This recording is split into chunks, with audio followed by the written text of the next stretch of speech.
বাংলাদেশি দাদা না আসলে না কলকাতা সব ভুকা মরে যাবে। ধসে পড়েছে কলকাতার ব্যবসা। দম্ভ দেখিয়ে ভারত বাংলাদেশকে যে শিক্ষা দিতে চেয়েছিল, উল্টো তারাই শিক্ষা পেয়ে গেছে।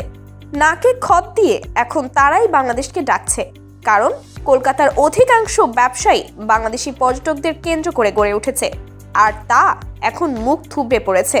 আমাদের ব্যবসাটা ডুবে গেছে। আজকে দেখুন, আমি ব্যবসা করি বাসের ব্যবসা। বাসগুলো ব্যাংক থেকে আমার ঋণ করিয়ে বাসগুলো রাস্তায় চালাতে হচ্ছে। বিগত 4 মাস ধরে আমি ব্যাংকের কোনো ইএমআই দিতে পারছি না। বিশ্ব বাজারে যখন সকল দেশের মধ্যে আন্তঃসম্পর্ক নির্ভর করে বাণিজ্যের মাপকাঠির উপর, ঠিক তখন মোদী প্রশাসনের ভুলে ভারত হারাচ্ছে তাদের সবথেকে বড় আন্তর্জাতিক বাণিজ্য বাজার।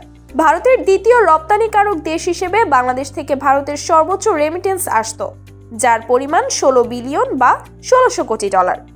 বাংলাদেশি পর্যটকদের অভাবে কলকাতায় এখন হাহাকার শুরু হয়েছে। বাংলাদেশিদের ভিসা না দিয়ে এখন উল্টো বিপাকে পড়েছে ভারত। পর্যটক শূন্য ভারতের ব্যবসায়ীদের এখন মাথায় হাত। তাই বলা যায়, বাংলাদেশের সাথে শত্রুতা বাড়িয়ে ভারত যেন উল্টো পথে হাঁটছে।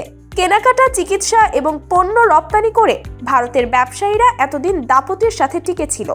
এখন তারা হতাশাগ্রস্ত। খোদ ভারতের গণমাধ্যমে এমন কথা বলছে। সবকিছু নিয়ে ভারত এখন বেকায়দায় পড়েছে। কৃষক সহ সর্বস্তরে একটা ক্ষোভ তৈরি হয়েছে। এই ক্ষোভের বহিঃপ্রকাশ গিয়ে পড়েছে মোদী প্রশাসনের ওপর। আপনারা আসুন, আপনার ভাই আমি, আপনার ভাই আমরা ইন্ডিয়ান, সবাই আছি।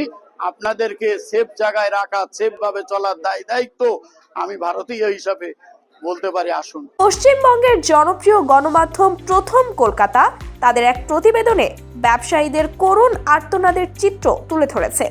চিকিৎসা করাতে আসা রোগীরা না আসায় আবাসন খাতেও ধস নেমেছে, আর তাতেই পথে বসেছে ব্যবসায়ীরা। হাসপাতালগুলো ফাঁকা, রোগী নেই, বেকার বসে আছে ডাক্তার। হাসপাতালে মালিকরা বলছেন, এভাবে চলতে থাকলে তাদের ব্যবসা গুটিয়ে ফেলতে হবে।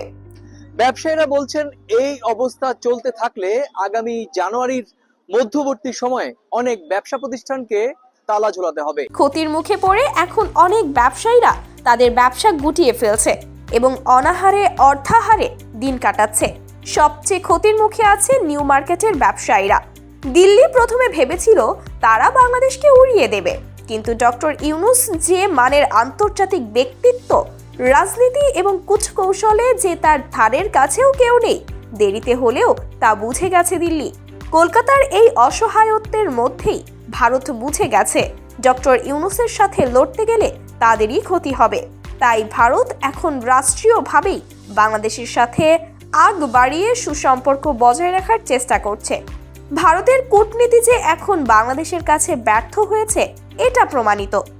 তাই বলাই যায়, ভারত বয়কট আন্দোলন সফল হয়েছে। এই আন্দোলনের কাছে কুপকাত হচ্ছে মোদী সরকার। সাধারণ ব্যবসায়ী ও কৃষকদের অভিযোগ, মোদীর ভুল কূটনৈতিক কৌশলের কারণে বাংলাদেশের সাথে ভারতের সম্পর্কের অবনতি হয়েছে এবং কলকাতা সহ গোটা ভারতের ব্যবসায়ীরা না খেয়ে মরার উপক্রম হয়েছে। আর এমন পরিস্থিতির জন্য মোদীর উপর ফুঁসে উঠেছে কলকাতা সহ গোটা ভারতের ব্যবসায়ী এবং কৃষকরা।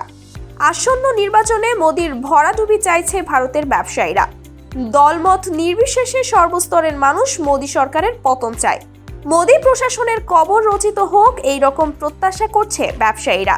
তারা যেন তাদের পেটের তাগিদে চালানো ব্যবসা ঠিকমতো করে চলতে পারে, তাই নতুন প্রশাসন প্রত্যাশা করছে। সাংবাদিক সম্মেলনে রাজ্যের প্রাক্তন মন্ত্রী পূর্ণেন্দু বসু বলেন, আমরা চাই দেশের গণতন্ত্র বেঁচে থাকুক, তাই নরেন্দ্র মোদীকে প্রধানমন্ত্রীর পদ থেকে সরাতে হবে। ইতিমধ্যে আসন্ন নির্বাচনকে কেন্দ্র করে মোদী হটাও স্লোগান দিয়ে বিজেপির বিরুদ্ধে রাজ্য জুড়ে প্রচার শুরু করেছে বিভিন্ন সংগঠন। তাদের দাবি, নরেন্দ্র মোদী গণতন্ত্র লুণ্ঠনের সাথে সাথে সাম্প্রদায়িক মানসিকতাকে উস্কে দিয়েছেন। সাংবাদিক সম্মেলনে পিডিএস নেতা সমীর পুত্তুণ্ড বলেন, এবার এই ফ্যাসিস্ট শক্তিকে হারাতে না পারলে দেশে আর কখনো নির্বাচন হবে না। ভারতের প্রধানমন্ত্রী নরেন্দ্র মোদীকে ক্ষমতাচ্যুত করার দাবিতে রাজধানী দিল্লির অনেক জায়গায় পোস্টার দেখা গিয়েছে। ওই পোস্টারে লেখা ছিল, মোদী হটাও, দেশ বাঁচাও। পোস্টারগুলো 11টি ভাষায় ছাপা হয়েছে এবং বিভিন্ন রাজ্য জুড়ে তা ছড়িয়ে দেওয়া হয়েছে।